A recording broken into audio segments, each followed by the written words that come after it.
Good evening. It is 9 days of escalating U.S.-Israel war on Iran, a conflict that is sharply rising tensions across the Middle East. But thousands of kilometers away from the battlefield, Ghana is already feeling the impact, with 4 Ghanaian soldiers injured. The breakdown: 3 minor, 1 critical. Just 36 hours ago, headquarters housing Ghanaian peacekeeping troops in Lebanon came under heavy missile attack, leaving several soldiers injured.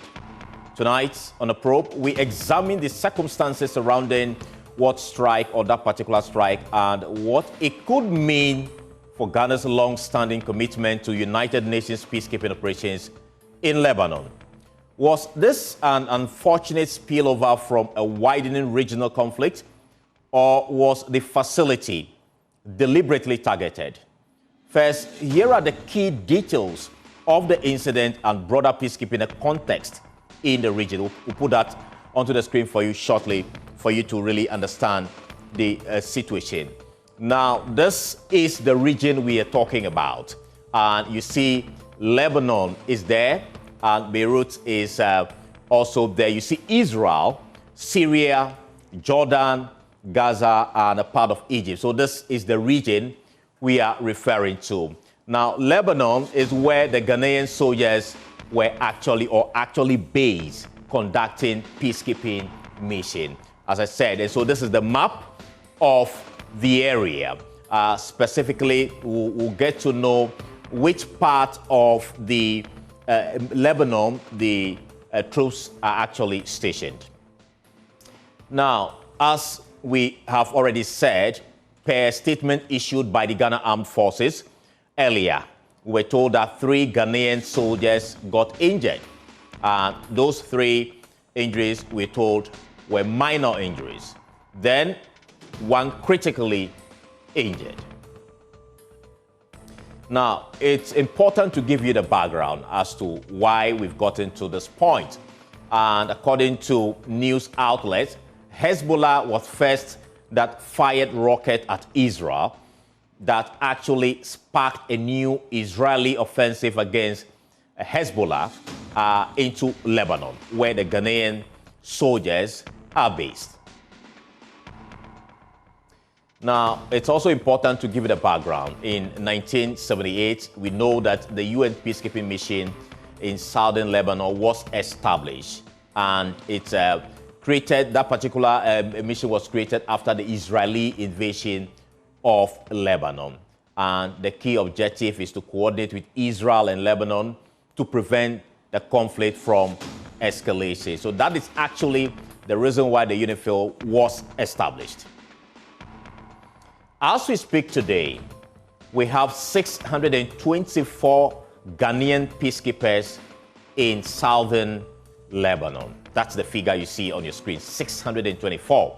Now, let's look at what goes into their maintenance as to the work they do in that country.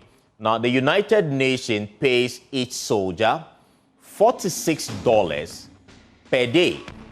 And the Ghanaian soldiers themselves, out of the 46, receive $35.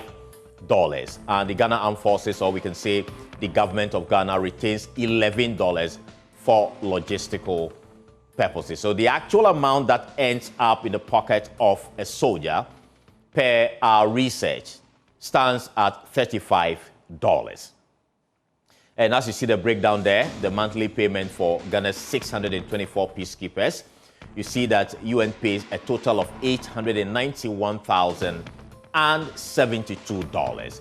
And then, of course, Ghanaian soldiers receive 75% of that amount, which totals to $677,040.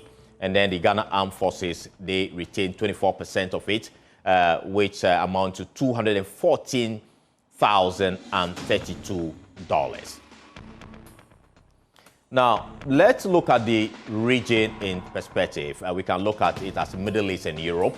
You find out that Ghanaian soldiers are heavily based in Lebanon. Like you said, the figure stands at 624.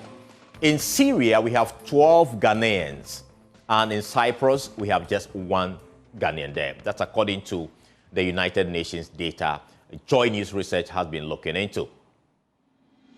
Now, since this issue happened, the Foreign Ministry issued a statement on the attack. And this is what they said, and I quote, Okudzeto Ablakwa has formally lodged a protest with the UN following the attack on the Ghanaian battalion serving with the United Nations Interim Force in Lebanon. Ghana has called for a full, immediate, impartial, and transparent investigation into the circumstances surrounding the attack. So that's a statement from the Foreign Ministry, and it concludes that Ghana assures our gallant soldiers that no effort shall be spared in pursuing justice and guaranteeing enhanced protection. That's from the Foreign Ministry, that they want some investigation launched into the incident that happened. Well, the Ghana Armed Forces say 2 missiles actually struck the headquarters of the Ghanaian battalion at 17 hours, 45 minutes and 17 hours, 52 minutes. That's just 7 minutes apart between the 2 missiles. Now, in military terms, what might that suggest? Could this have been an accident in the fog of war, or does the timing indicate a deliberate, targeted attack? These are some of the questions we will interrogate tonight. But beyond Ghana's call for a full, impartial investigation, Lebanon's Ministry of Foreign Affairs itself and expatriate has also strongly condemned the attack. Here's how they described the incident. And we'll put that also on your screen. And it says, this attack constitutes a grave violation of international law and relevant Security Council resolutions, foremost among them Resolution 1701. The ministry expresses its full solidarity with the Republic of Ghana and the UNIFIL Command. That statement is coming from the Foreign Affairs of Lebanon. So tonight we ask, is this strike a test of Ghana's resolve in the United Nations peacekeeping mission in Lebanon? Should Ghana review its deployment in that increasingly volatile region as it has become now, and as tensions escalate across the Middle East? What immediate steps must be taken to protect Ghanaian troops on the ground? Well, joining us tonight on Zoom is the Deputy Minister for Defense, Ernest Broja Jemfi. Also joining is security consultant, Colonel Retired Festus Abuaji, and Mr. Dr. Ishmael Norma is the CEO, Institute for Security, Disaster and Emergency Studies. This is The Probe, and of course, this broadcast is live on DSTV Channel 421, Go TV 125. On radio, you can hear us on Joy 99.7 FM in Accra and Laugh 99.5 FM in Kumasi, and on more than 30 affiliate stations across the country. On social media, we are at Joy News on TV, and around the world, we are on myjoyonline.com. My name is Carlos Galoni. Stay with us. When we return, we'll get answers for you right here on The Probe.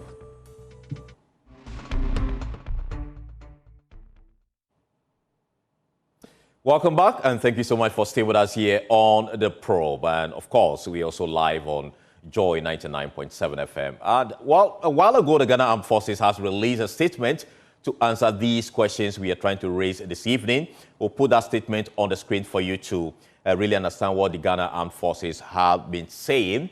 And it reads that the Ghana Armed Forces wishes to inform the general public that following the recent missile attack on the headquarters of the Ghanaian battalion serving with the United Nations Interim Force in Lebanon, 4 soldiers are injured, 3 minor, 1 critical. The critically injured soldier has successfully undergone surgery and responding to treatment. So that is new. All injured soldiers are currently in stable conditions. This is what we are just learning from the statement.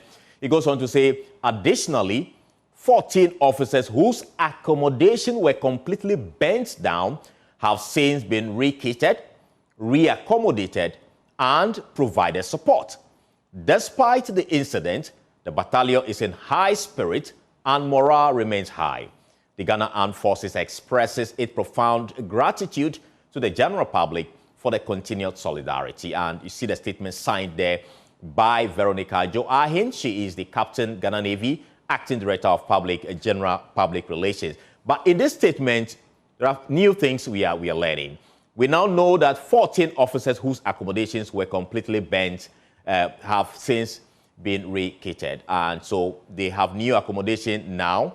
And we'll ask a lot of questions regarding this particular situation, which is coming new from the Ghana Armed Forces tonight. Well, as I said, we have the Deputy Minister for Defense with us, NS Roger Jeffy. Let me begin with you, first of all. What would be your initial reaction to this whole development that, our armed forces personnel have been attacked in southern Lebanon? As the Deputy Defense Minister, what would you say about this development? Kindly unmute so we hear what you say, sir. Okay, good evening. And good evening to Colonel and Doc. Well, it's an unfortunate situation. We all expect that parties in conflict at that level would respect the space of peacekeepers. And so we didn't expect that this particular incident would happen.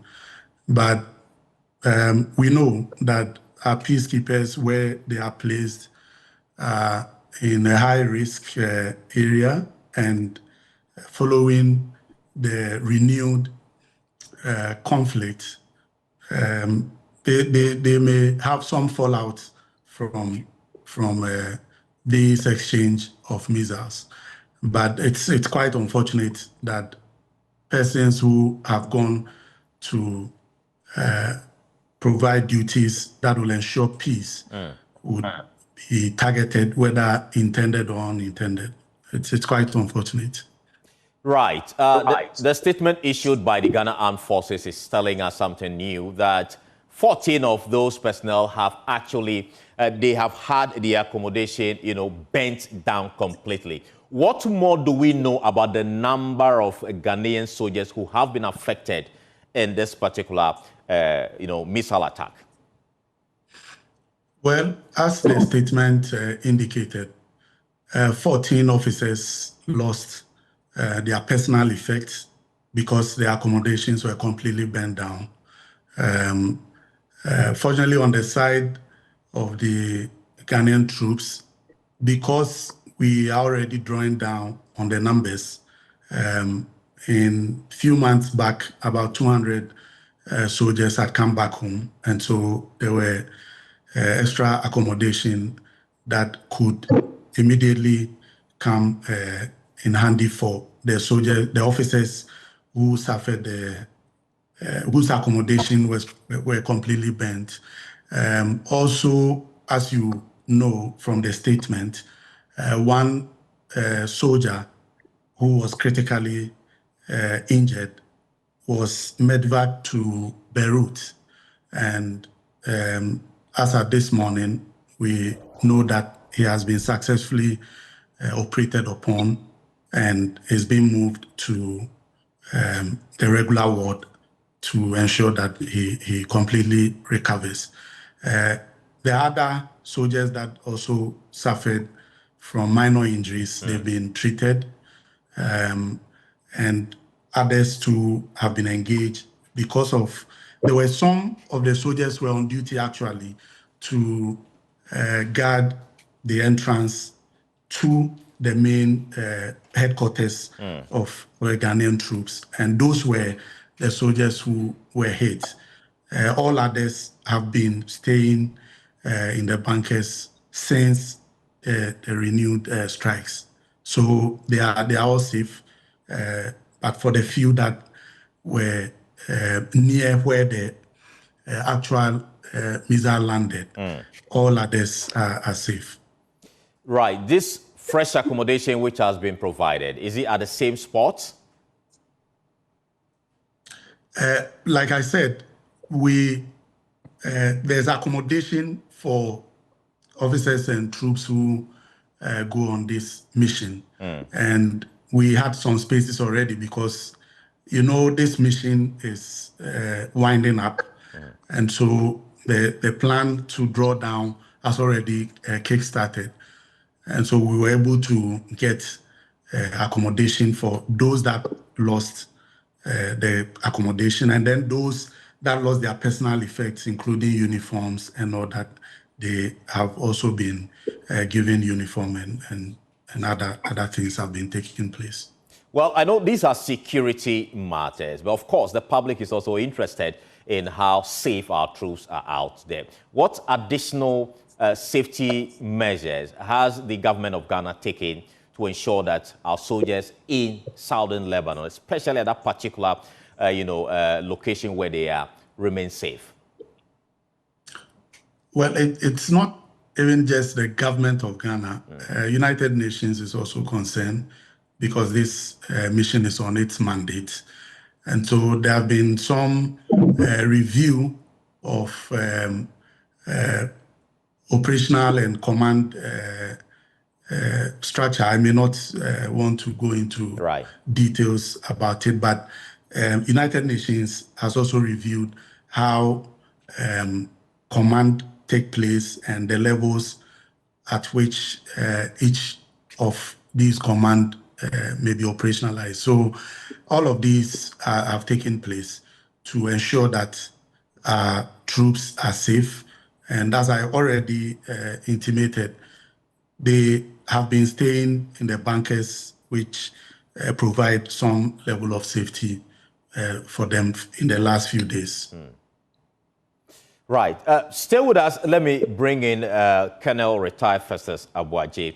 Now, some are saying that looking at the time space between the two missiles, 7 minutes, this could not be an accident at all. This could be a targeted, attack on the Ghanaian peacekeepers in southern Lebanon. Then that raises another question. Why would Israel be targeting Ghanaian peacekeepers in Lebanon? You are an expert in the field. What do you make of that whole analysis? Well, thanks, Carlos. Let me also return the compliments of the Deputy Minister and my good friend, Professor Ishmael Norman. First of all, I wish to note for the record that I don't think the UN has come out to specify that the belligerent that attacked the Ganbat position was either Israel or Hezbollah, unless, of course, you can quote from a record that the UN is saying that. So all we know now is that these two parties who were engaging one another most likely exchanged fire in the form of missiles, and two of the missiles hit the Ghanaian compound, which was the headquarters of the Ghana battalion, that is in the East sector, Sector East, the UN deployment, although the majority of the Gambat troops are deployed in Sector West. There's also the geographical fact that the Gambat position that we are referring to is about 1 kilometer northeast of north of, let's say, the UN headquarters, which is at Accra. So there is a bit of proximity issue in this case. Now, we now need to disaggregate the two parties. One is a state actor, that is Israel, that is 100% bound by international humanitarian law, that before it engages any target, it must positively identify the target as being a combatant location. The other party, which is Hezbollah, is a non-state actor and acts very differently from what a state actor, Israel, would be expected to behave. So whether it is the non-state actor or the state actor, either of them or both of them knew that the UN was deployed. Indeed, the UN has been deployed since 1979, when I was a member of the first Ghanaian contingent that deployed from Sinai direct across country into Lebanon, South Lebanon. So Israel knows the positions, all the positions of the UN deployment in South Lebanon. So do Hezbollah also know the positions. Now, here is what I want to then clarify that. This idea that it might have been a collateral, it might have been unintended, does not come into the debate of international humanitarian law. In fact, since 1994, the UN General Assembly passed a resolution criminalizing all attacks on UN peacekeepers and their transportation and their facilities and so on.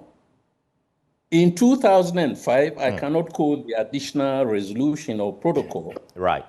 It is now a war crime for any party in conflict, whether in conflict or out of conflict, to attack UN positions. So what we are referring to here is a war crime. But then we need to also accept that, and I think Ghanaians must not think that Israel or Hezbollah targeted them. Because UN was deployed or is deployed in the conflict area, it is not a very easy argument to say that the Gambad position was targeted. There are about 48, but at least 40 national contingents deployed in UNIFIL.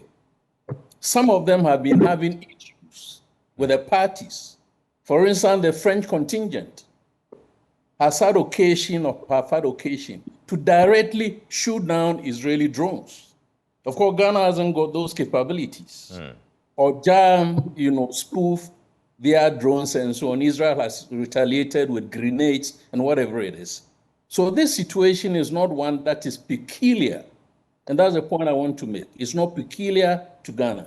Right. It would be a situation that affects almost all the 40 plus contingents that are deployed in the area.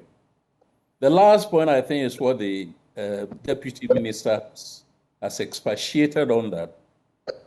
Since August last year, as a result of US and Israeli insistence, the UN has passed a resolution. I think that's the one you referred to, not 1701, there's another one.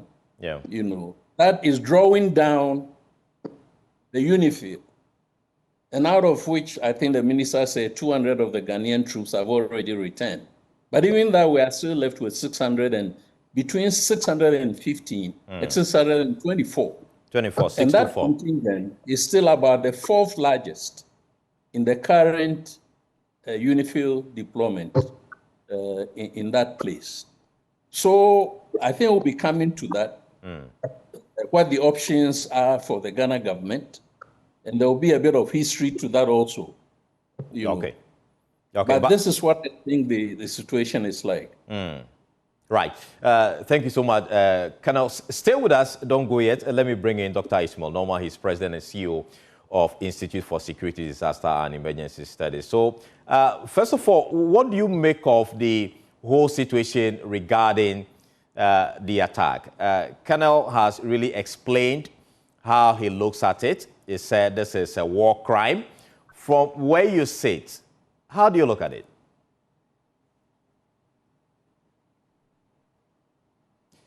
Doc, you have to unmute.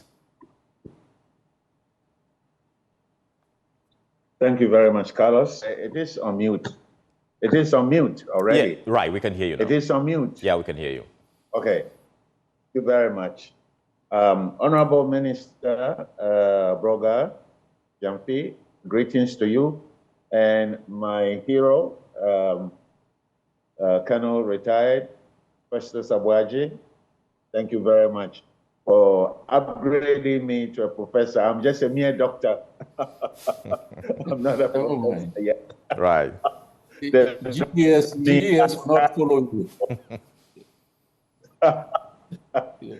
But I agree with Bob's submissions Right. of my eminent commentators, because they are actually the actual situation.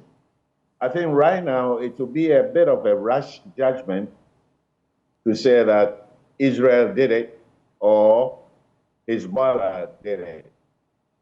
But when you look at it from circumstantial kind of evidence, I've done it's a crime, as Colonel Abuaje has already told us. It is a crime, but when you look at the strategic approach, offensive approach of Iran, attacking countries like Bahrain, Kuwait, Saudi Arabia, and all those countries that they have attacked, then it is almost convincing to see that their proxy may have been detailed to do this in order to pull in other entities, just like they're trying to pull in some of the Arab countries in the Gulf states. So, but still, you need real solid evidence in order to let it in. And I believe that the United Nations investigative team will put to lay the blame where it belongs. It could be Israel, it could be Hezbollah, it could be Iran. Right. Whatever, who is the culprit, the blame should be distributed amongst them. The biggest part of the blame should go to Hezbollah, because they attacked Israel on behalf of Iran. And so any one of those parties could have retaliated. And I am very sorry for the Ghanaian soldiers that were caught in a crossfire. And by the grace of God, nobody has died from this event. And so we are all very grateful. Possible, the attack was not meant for the UN compound. It is possible that it was intended, maybe out of miscalculation, the coordinates, in order to discharge the weapons to the target, the coordinates wasn't properly coordinated. Because this kind of thing happens in the theater of war. And so it is extremely, they could have a defense that this was a double effect kind of thing, that they didn't intend to hurt anybody, but there was a mistake on their part. And so maybe they may take the blame for it. But the Lebanese government said on BBC, one of the leaders, I believe is the prime minister, said on BBC a few days ago that they blame Hezbollah for generally attacking Israel. And so maybe they know something that the world community doesn't know. I am happy also about the position taken by the Minister of Foreign Affairs, writing to the United Nations to investigate this matter so that we can all see where this whole thing is coming from. I know that some people are advocating that the soldiers should be brought back immediately. Is there a position you share? I don't believe in that. If you're a soldier, sometimes you have to fall on your sword for the mission. I remember what was happening in Rwanda. Major General Anyideho stayed in spite of risk to him and the contingent under him. And they were able to moderate the situation in order to have peace, save lives. And so for me, I would suggest that let us learn from the experience of Major General Anyideho, because what he did was a lifeless commitment to humanity. That man deserves a lot more clap, a lot more reward than we have even been able to give him. Right. And it's a case study for these kinds of activities, for peacekeeping missions, when things become a little bit volatile, and people are being injured or killed. I believe that for a soldier, the purpose is not for you to live in an air-conditioned room. The purpose is for you to face the enemy, to help people who are in distress and bring about peace. And so I don't support bringing them back immediately. But those who make the argument, if I may come in, those who make the argument that they ought to be brought back really are raising other concerns, whether Ghana actually benefit from these peacekeeping missions, particularly in Lebanon. Like Colonel Festus Abwaji said, he was among the first people to actually be part of this whole peacekeeping, initiative by the UN. What benefit really does this bring to Ghana's army or its security architecture if we continue to expose our personnel to these kinds of danger? The benefits are overwhelming. We are learning that we need to tool our military properly. We need to develop a drone manufacturing system in this country. We need the training. They are in a theater of war. Look at experiences that Colonel Festus Abwaji retired tends to share with the people. Where did you think he got it from? He didn't get it from running away from action. He got it from being involved in action. And so we don't stage wars. We don't stage asymmetrical wars or any kind of war. But these activities help us to prepare our military better. We learn a lot from it. For me, the greatest lesson, and I'm happy the Deputy Minister of Defense is on this program, that we need to devote a lot of money and resources, set up a manufacturing factory for a drone assembly or manufacturing. We need to get involved with these kinds of activities, because otherwise we are always in a very, very vulnerable situation. Right. If Indian soldiers had the equipment to be able to, immobilize the incoming drones, maybe they would have done it.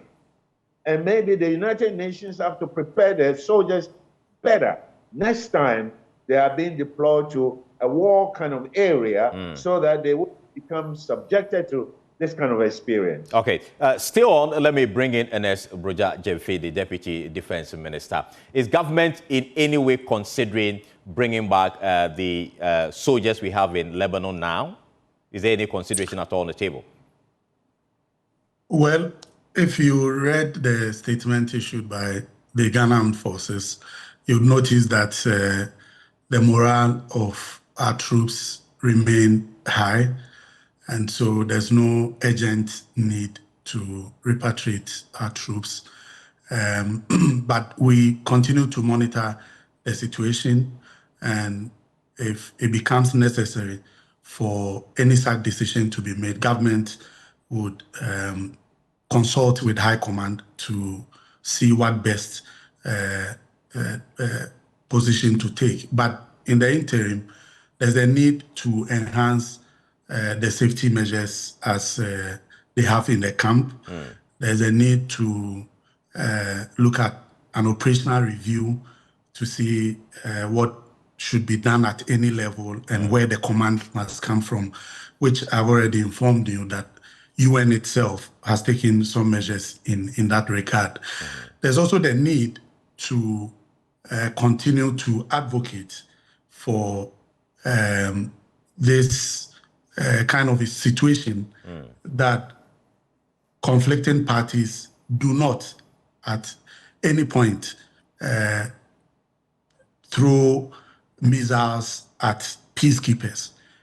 When we become silent, this will embolden any of those actors. We have our own suspicions, but we don't think that we want to put any names out. We want an impartial investigation into it. And the Minister for Foreign Affairs has indicated that he has lodged a complaint with the United Nations.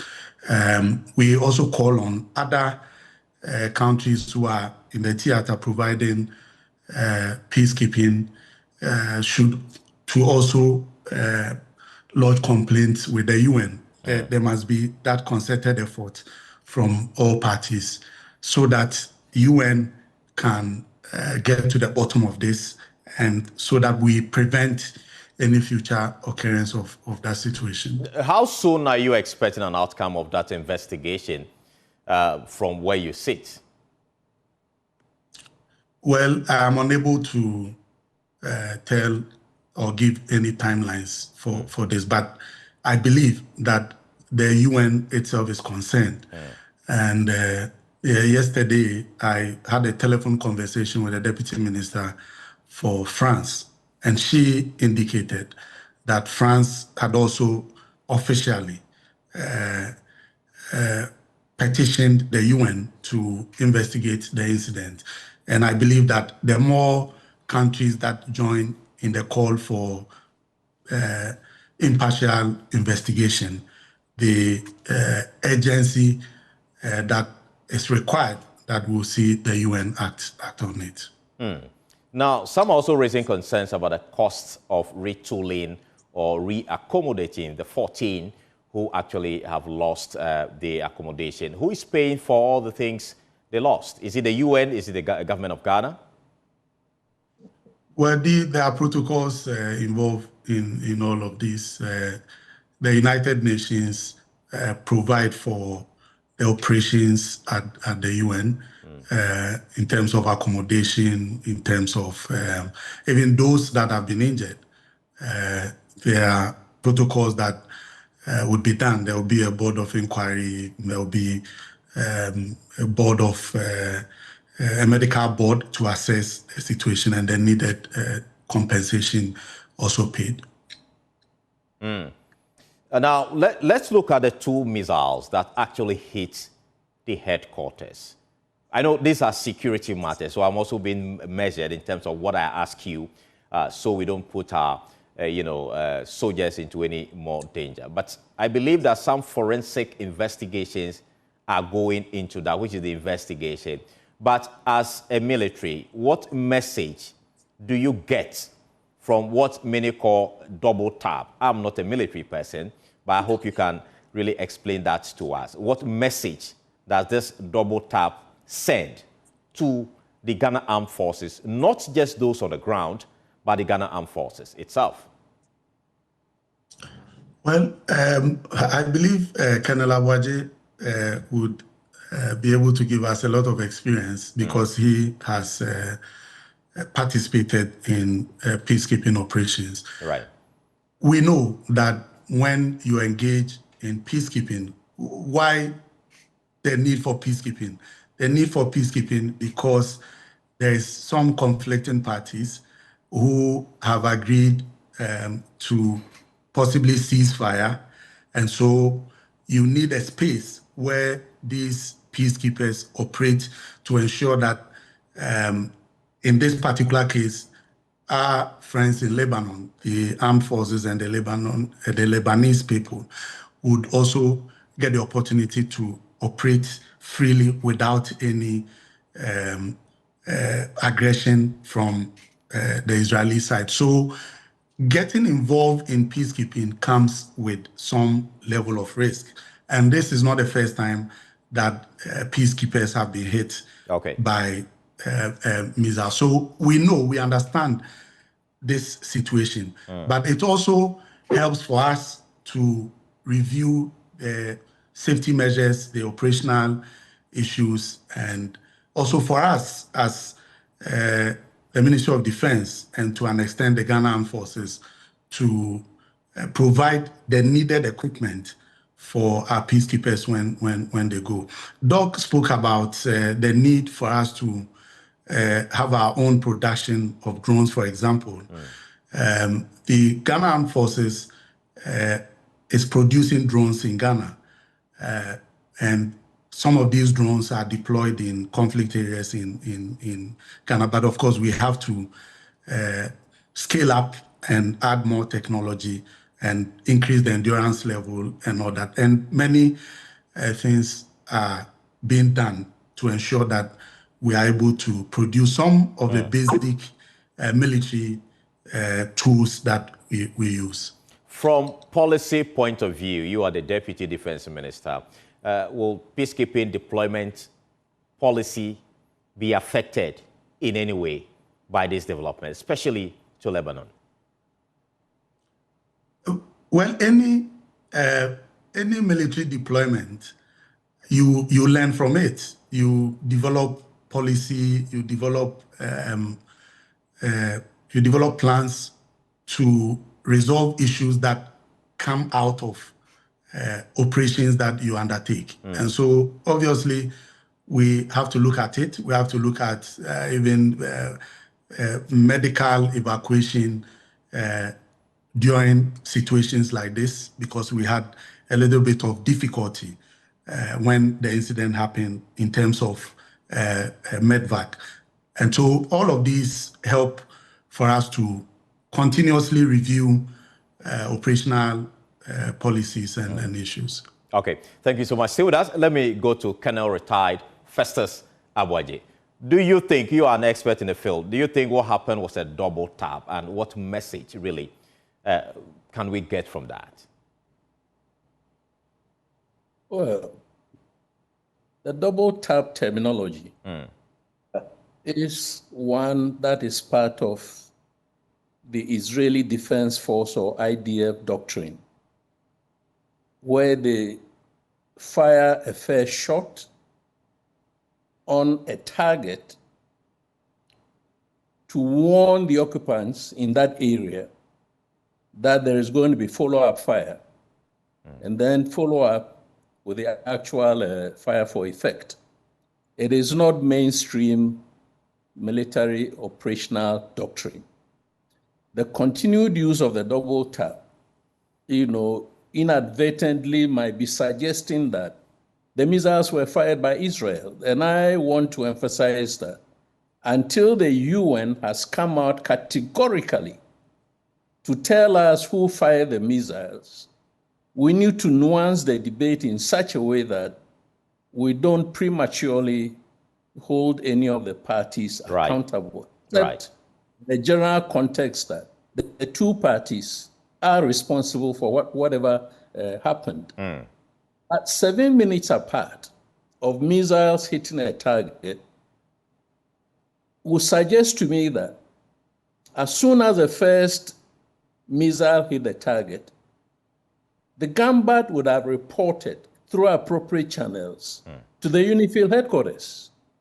And I believe by the time the second missile came, of course, the procedure is that they need to now call back the Gambard in order to clarify a number of dimensions to make sure that the report that will be leaving UNIFIL HQ to New York will be quite precise.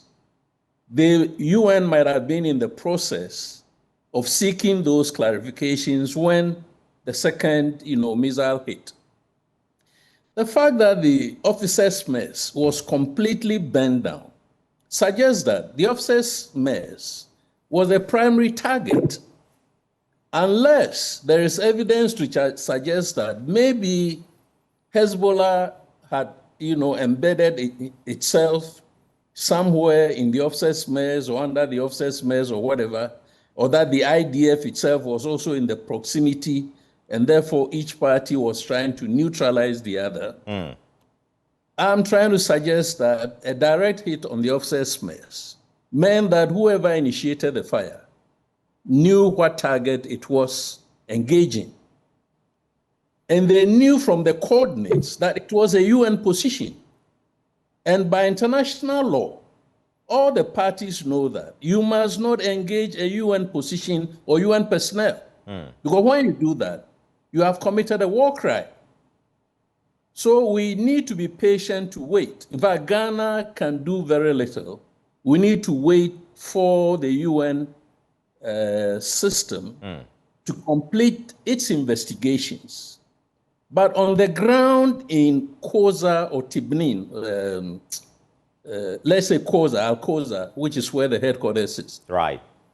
Those who were present and saw the direction from which the missiles were coming already will have an inkling as to which party was probably firing the missiles. But professionally speaking, they cannot go to CNN or BBC and start telling them that, you know, a soldier officer thinking that, oh, I think the missiles were fired, you know, all that information will be channeled to the UN headquarters. Right. So let's be patient. Right. Now, on the question of withdrawing, I mentioned that history is very much a part of doctrine in this context. In the UN system, 1960 to 1964, although the Ghana contingent in the Congo then suffered casualties, including the Port Francois mutiny or massacre, that Ghana did not withdraw until 1964, when the UN operation in the Congo was already leaving the Congo. Then we went to Liberia for 7 good years plus. We suffered casualties. We didn't even have the requisite, you know, capabilities, but we stayed in order to assist ECOWAS to achieve its objectives until we all came back. And Professor Norman has mentioned UNAMIR, that's Rwanda, where in this instance, or in that instance, the UN had directed that UNAMIR must pull out, and indeed other nationalities or national contingents were leaving Rwanda. It took General Doho and the Canadian force commander, I've had a mental block about the name. Right. Who appealed to the UN to say, look, we cannot abandon the Rwandese to, you know, the fate of the insecurity.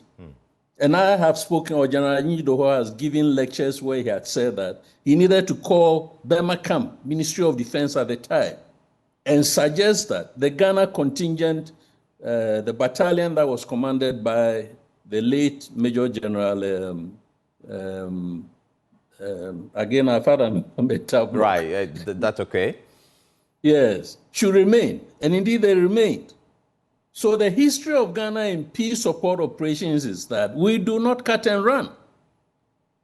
So this is an incident that is that, you know, we're caught in crossfire, if I should put it that way. Okay.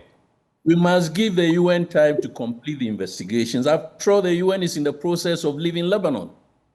At the end of 31st December this year, 1st January, the UN will start pulling out and liquidating the mission.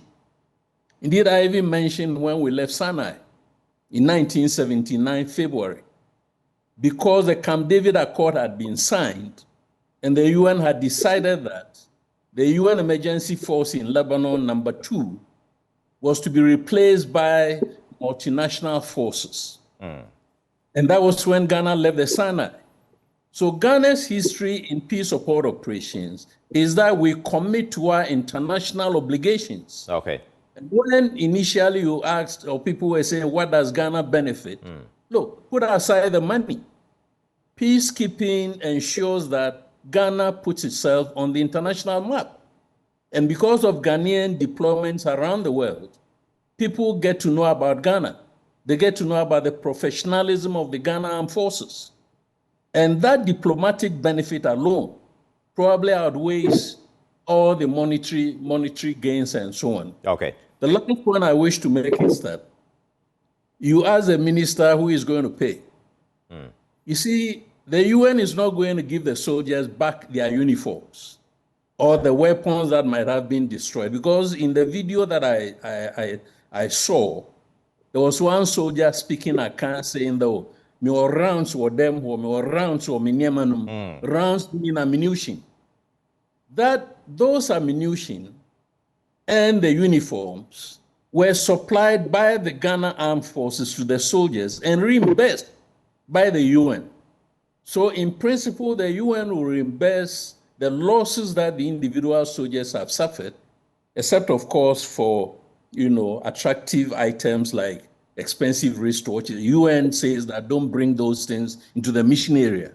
So if you spend your money buying Rolex and so on and so forth, right, that is your own business. But your ammunition, your weapon, your uniform, your boots, your helmet, all those accoutrements that you need as a soldier to perform, the UN will pay back Ghana. There's going to be an investigation. Okay. Ghanaian contingent, probably by the UNIFIL itself, to establish what the losses are. And then based on the agreement that Ghana signed with the UN, that we call the contribution agreement. Okay. They will then pay Ghana, the monetary value of the losses for Ghana to be able now. If I won't be surprised that already, the Ministry of Defense has made arrangements to ship some uniforms and so on to them there. Great. Yes. Can I, respectfully, let me come in here because I'm running out of time. We just have some few minutes to go. And so let me find out from you, Dr. Norman. I believe you also agree that the soldiers should stay in Lebanon, and the benefit we get as a nation from peacekeeping missions far outweighs these challenges that we are seeing. But going forward, in terms of remediation, what would you want to see from the Ministry of Defense, the government of Ghana, in ensuring that we minimize the threats posed to our soldiers on the ground? 1 minute, if you can do that for me. Sure. I believe that what happened in Lebanon cannot be controlled by the Ghana Ministry of Defense because they had no role in that. And so I strongly associate with everything that has been said by both gentlemen. But what the Ministry of Defense can do is to enlarge the operational capacity of the Ghana Army with more sophisticated equipment, sophisticated drones, so that in the future we'll be in a stronger position. That's all I can say because of time. Thank you. Great. But the war in Iran is 9 days. I mean, we are 9 days into that war. Do you see an end in sight from where you sit? I don't see an end to the war because Iran is not ready to surrender. And Trump wants, Donald Trump, President Trump wants Iran to surrender without conditions. Well, he doesn't know the Arab culture. And if he really understands the mentality, the neurosis of the Arab, driven by testosterone and adrenaline, they are never going to surrender. And if Trump wants victory quickly, which they thought was going to happen, it's not going to happen. Wishing is not going to make it so. Okay, thank you. So Thank you so much. Unfortunately, because of time, let me pick your thought on that as well. Can I retire first as Abuaji before I go to the Deputy Defense Minister? Well, all that I want to say is that without going into the merits and demerits of this war, the U.S. has got everything to blame for initiating this war. So to be using power to suggest that Iran must surrender, I think it's not a very plausible argument. And we know that Iran is not going to surrender. So we need to wait until maybe we have passed the 12-day mark. Because in May, June last year, the US and Israel attacked Iran for 12 days and then called off the attack. Let's wait until we cross the 12-day mark, and then we'll see what the position of the US is going to be. The challenge is that we know a lot about the destruction that is happening in Iran, but we don't know that much about the damage that Iran is doing in Israel. And of course, we know a bit about the damage that Iran is doing around the Middle East, which is part of its strategy. Okay. And I don't see Iran surrendering unless the US is going to put boots on the ground, which is going to turn bloody. Because we need to draw a distinction between Iran and Iraq. They are two different entities. Right. Thank you so much. We must wait for the long haul. Thank you. Thank you so much. Let me give the final word to our Deputy Defense Minister, Ernest Broja Gyamfi. Any lessons the Ministry of Defense, the Ghana Armed Forces, is learning from this war? We've seen how the use of deception, the use of propaganda in this war. 30 seconds. Any lessons for our army? Well, there are a lot to learn. Unfortunately, I'm not in a position to share what the particular lessons that we are picking from it. But I believe militaries across the world are monitoring and picking up lessons. All right. Thank you so much, gentlemen, for speaking to us here on The Probe. And of course, you heard from the Deputy Defense Minister, Ernest Bujajefi, and Kenneth Sabwaji. And you've been listening to us also on Joy 99.7 FM. My name is Carlos Caloni. Thank you so much for watching The Probe tonight. Next week, we'll come your way with another exciting edition of The Probe. Thank you so much for watching. Good night.